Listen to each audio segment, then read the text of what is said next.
সংবাদকৰ্মীসকল, পঞ্চায়ত নিৰ্বাচনৰ পাছত আপোনালোকৰ লগত প্ৰথমবাৰৰ কাৰণে সংবাদ মাধ্যমৰ লগত আজি মিলিত হ'লোঁ। পঞ্চায়ত নিৰ্বাচনত আমি শিৱসাগৰত বেয়া ফল দেখুৱালোঁ। শিৱসাগৰ বিধানসভা সমষ্টিটোত আমাৰ বেয়া হৈছে, খুব বেয়া হৈছে। কিন্তু সামগ্ৰিকভাৱে গোটেই অসমত ৰাইজৰ দলৰ অৱস্থা যথেষ্ট ভাল বুলি, আশাব্যঞ্জক বুলি আমি ক'ব পাৰোঁ। আমি আজিৰ দিনটোত অসমত জিলা পৰিষদ হিচাপত 3খন জিলা পৰিষদ দখল কৰিলোঁ। আঞ্চলিক পঞ্চায়ত আমি 19খন দখল কৰিছোঁ, 19খন লাভ কৰিছোঁ। আৰু প্ৰায় 250খনমান আমাৰ দলৰ সমৰ্থিত প্ৰাৰ্থীয়ে ৱাৰ্ডত, পঞ্চায়তৰ ৱাৰ্ডত জয়ী হ'বলৈ সক্ষম হৈছে। সেই হিচাপত ৰাইজৰ দলটোৱে অসমৰ ৰাজনৈতিক দলবিলাকৰ ভিতৰত 4ৰ্থ স্থান দখল কৰিবলৈ সক্ষম হৈছোঁ।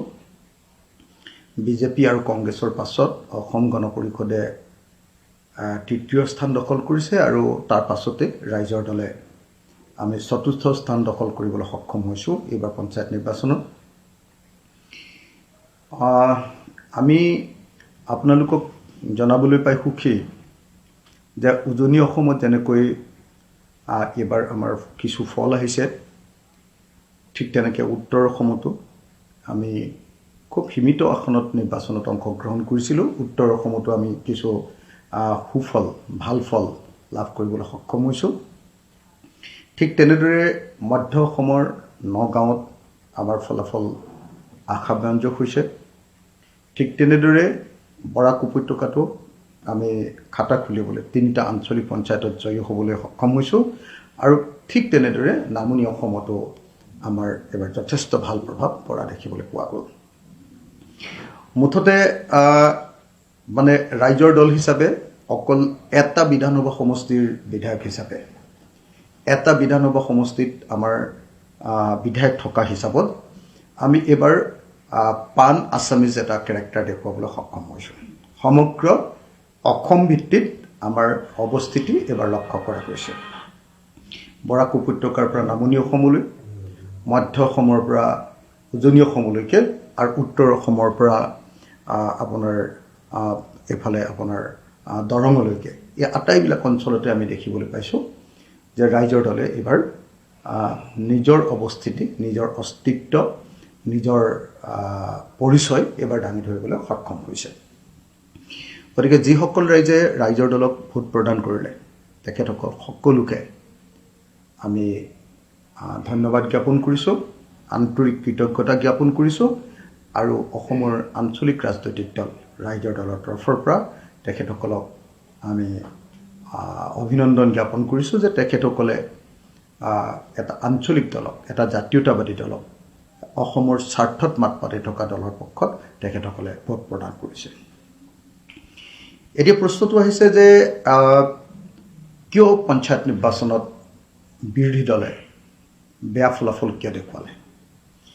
কিয় পঞ্চায়ত নিৰ্বাচনত বিজেপি দলে, শাসক দলে, মিত্ৰজোঁটে কিয় বিৰোধী দলতকৈ ভাল ফলাফল দেখুৱাব পাৰিলে? মই ভাবোঁ যে পঞ্চায়ত নিৰ্বাচনত শাসক দলে ভাল ফলাফল দেখুওৱাটো এটা পৰম্পৰা। যদি আপোনালোকে চায় যে একেবাৰে কংগ্ৰেছৰ শেষৰ যিটো কাল, যাৰ পাছতেই কংগ্ৰেছ দলে অসমৰ ৰাজনীতিৰ পৰা বিদায় লৈছে, 2013 চনত যি সময়ত কংগ্ৰেছৰ মাজতে সাংঘাতিক ধৰণৰ বিসম্বাদে গা কৰি উঠিছিলে, যি সময়ত সামগ্ৰিকভাৱে গোটেই ভাৰতবৰ্ষত যদি বিজেপিৰ ঢৌ আহিছিলে, 2013 চনৰ শেষত আপোনালোকে সকলোৱে দেখিছিলে যে তেতিয়াও শাসক দল কংগ্ৰেছে বহুত ভাল ফলাফল দেখুৱাবলৈ সক্ষম হৈছিল। বিজেপি ধূলিচ্ছাত হৈ গৈছিলে। তেনেকৈ আমি দেখিবলৈ পাওঁ যে সকলো নিৰ্বাচন, এনেকুৱা ধৰণৰ পঞ্চায়ত নিৰ্বাচন বা নগৰ সমিতিৰ ইলেকশ্যন বা কাউন্সিলবিলাকৰ যিবিলাক ইলেকশ্যন, এনেকুৱা ধৰণৰ ইণ্টেৰিয়াম যিবিলাক ইলেকশ্যন, সেই ইলেকশ্যনবিলাকত সাধাৰণতে আমি দেখোঁ যে শাসক দলৰ পক্ষতে ভোট প্ৰদান কৰে। আৰু এইবাৰ দেখা গ'ল যে উজনি অসমৰ ক্ষেত্ৰত বা সামগ্ৰিকভাৱে অসমৰ ক্ষেত্ৰত সেই একেটা ট্ৰেণ্ড একেই পৰম্পৰা ৰক্ষা কৰি পঞ্চায়ত নিৰ্বাচনত শাসক দলক ভোট দিয়ে, শাসক দলৰ পক্ষত মানুহে ভোটাৰে অৱস্থান লয়, সেইটোকে সেই পৰম্পৰাকে ৰক্ষা কৰি এইবাৰ আমি বিজেপিৰ পক্ষত ভোটদান কৰা দেখিবলৈ পালোঁ। দ্বিতীয় কথাটো হ'ল যে আচলতে বিজেপিৰ পক্ষত ভোট কিয় দিছে? আমি সকলোৱে জানো যে বিজেপিৰ পক্ষত বা শাসক দলৰ পক্ষত ভোট পঞ্চায়ত ইলেকশ্যনত এইকাৰণেই দিয়ে যে নহ'লে পঞ্চায়তত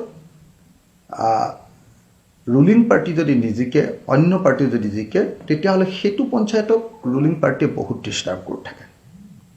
সেইকাৰণে স্বাভাৱিকতেই আমি পঞ্চায়ত নিৰ্বাচনত ৰুলিং পাৰ্টিৰ পক্ষতে ৰাইজক ভোট দিয়া সদায় দেখি আহিছোঁ।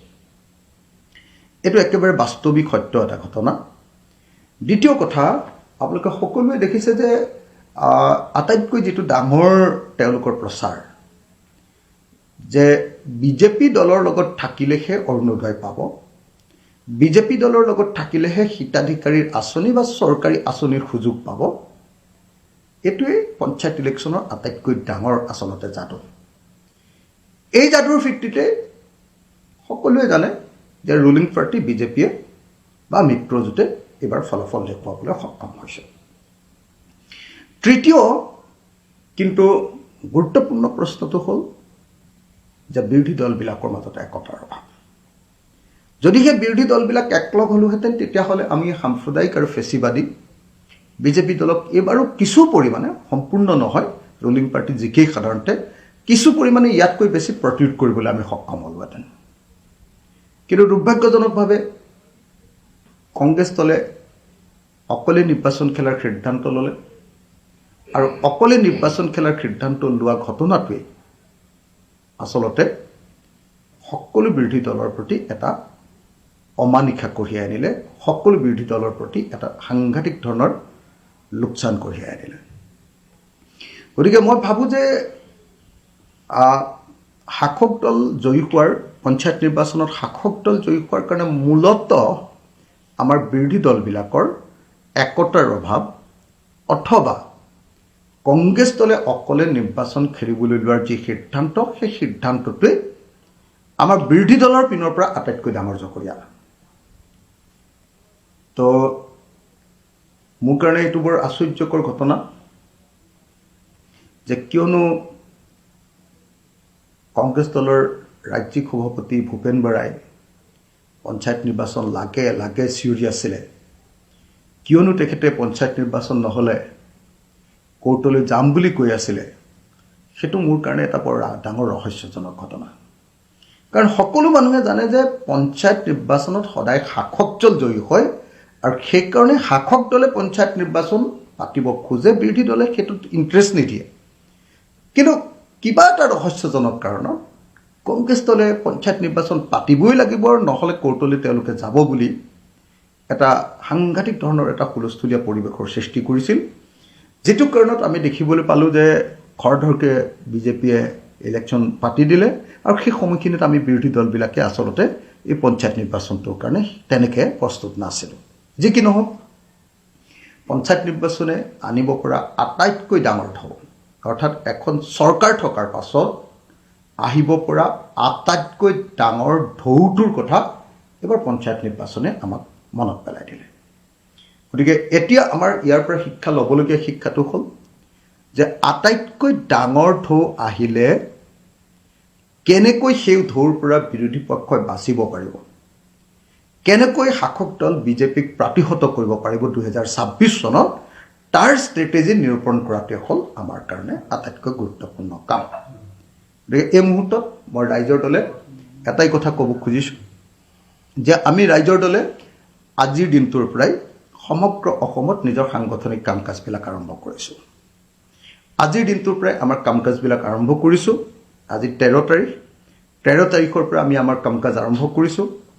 এইবাৰ আমি কংগ্ৰেছৰ কাৰণে আৰু ৰৈ নাথাকোঁ, আমি আমাৰ নিজৰ কাম কৰিম। যিদিনা কংগ্ৰেছে ভাবিব যে আমি বিৰোধী একলগ হ'ব লাগে, সেইদিনা আমি একলগ হ'ম, আমি একলগ হোৱাৰ পক্ষত। কিন্তু এইবাৰ আৰু আমি কংগ্ৰেছক বিৰোধী একলগ হ'ব লাগে বুলি চিঞৰি নাথাকোঁ।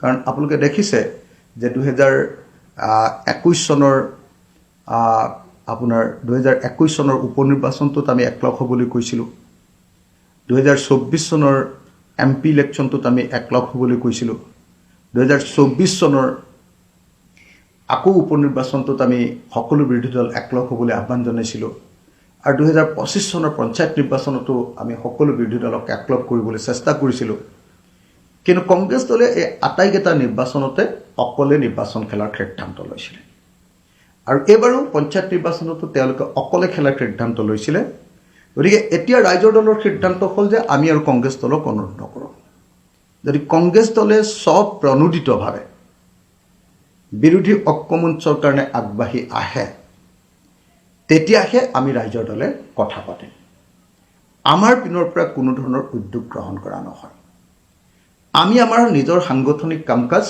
গোটেই অসমতে এবাৰ কৰি যাম 2025 চনৰ পঞ্চায়ত নিৰ্বাচনে আমাক সমগ্ৰ অসমত আমাৰ যে গণভিত্তি আছে সেইটোকে প্ৰতিপন্ন কৰিলে সমগ্ৰ অসমৰ বিভিন্ন ঠাইৰ মানুহৰ আমাৰ প্ৰতি যে মৰম আছে সেইটোকে প্ৰতিপন্ন কৰিলে সমগ্ৰ অসমৰ সকলো জাতি আৰু সকলো ধৰ্মৰ মানুহৰ মাজত ৰাইজৰ দল যে আছে সেইটোকে প্ৰতিপন্ন কৰিলে গতিকে এতিয়া আৰু আমি পিছহুকি নাচাওঁ 2026 চনৰ বিধানসভা নিৰ্বাচনৰ কাৰণে ৰাইজৰ দলে স্বতন্ত্ৰীয়ভাৱে নিজৰ কাম-কাজ আগবঢ়াই লৈ যাব স্বতন্ত্ৰীয়ভাৱে নিজৰ কাম-কাজ আগবঢ়াই লৈ যাওঁতে বিৰোধী ঐক্যমঞ্চৰ পিনৰ পৰা বা কংগ্ৰেছ দলৰ পিনৰ পৰা যিদিনাই আমাৰ প্ৰতি কল আহিব আহ্বান আহিব যে একলগ হ'ব লাগে আমি সেইদিনাই একলগ হ'ম কিন্তু আমি নিজাববীয়াকৈ আৰু কংগ্ৰেছৰ একলগ হ'বৰ কাৰণে অনুৰোধ কৰি নাথাকোঁ আমি ৰাজহুৱাকৈ এই কথাটো জনাই দিছোঁ আৰু এতিয়াৰ পৰা আমি তেনেকৈ আগবাঢ়ি যাবলৈ সিদ্ধান্ত গ্ৰহণ কৰিছোঁ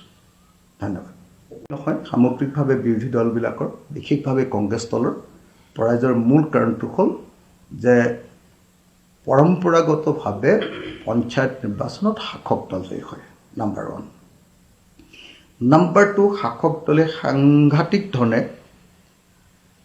অৰুণোদয়কে ধৰি বেনিফিচিয়াৰী স্কিমবিলাকক লৈ মানুহক ব্লেকমেইলিং কৰিছে মানুহক তেওঁলোকে লগত ৰাখিবলৈ সক্ষম হৈছে দ্বিতীয় আৰু 3 নম্বৰ কথাটো হ'ল যে কংগ্ৰেছৰ ভিতৰত ইউনাইটেড এফৰ্টটো নাই কংগ্ৰেছৰ ভিতৰতে তেওঁলোকৰ লবিবাজি আৰু দ্বিতীয়তে কংগ্ৰেছৰ ভিতৰত নিজৰ ইউনিটিটো নাই দলৰ ভিতৰত নিজৰ ইউনিটিটো নাই আভ্যন্তৰীণ তেওঁলোকৰ একতাটো নাই তেওঁলোকে ইচ্ছাকৃতভাৱে পঞ্চায়ত নিৰ্বাচনত বাকী বিৰোধী দলবিলাকক বিৰোধিতা কৰি অকলে নিৰ্বাচন খেলিবৰ কাৰণে সিদ্ধান্ত লোৱাৰ কাৰণে এনেকুৱা পৰিস্থিতিৰ সৃষ্টি হৈছে